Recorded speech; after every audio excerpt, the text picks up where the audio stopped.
So I came up with these 4 principles, and I'll just riff them off quickly. The first is that the leaders have to be entrepreneurs. Lots of other people participate in the startup community, but if you don't have a critical mass of entrepreneurs playing leadership roles, your startup community won't go anywhere.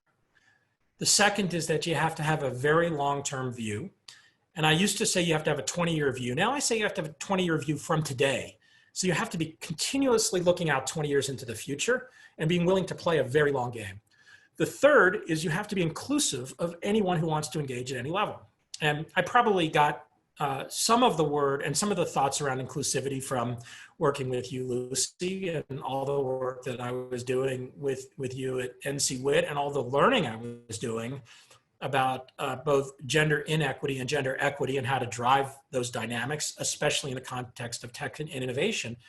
But I meant it very broadly, right? Not just identity inclusion, but sort of on all dimensions of this idea of just open arms welcoming anyone who wants to engage in your startup community. Because I'd seen in so many places, including in the Bay Area, lots of factions, and I had this for sure in Boston. When I lived in Boston, you know, I was in a box. I was a MIT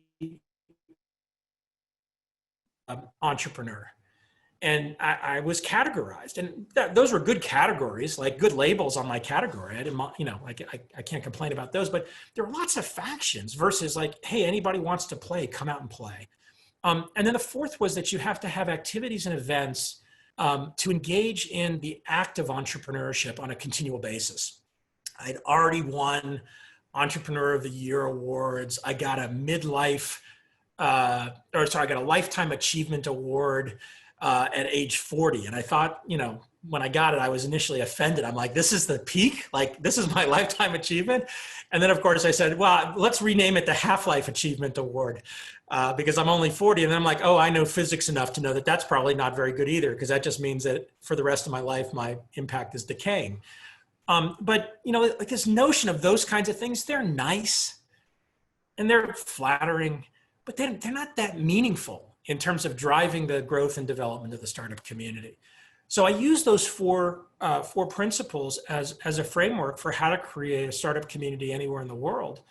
And, you know, 8 years later in 2020, I think it's pretty well understood that that's the driver of how to do it.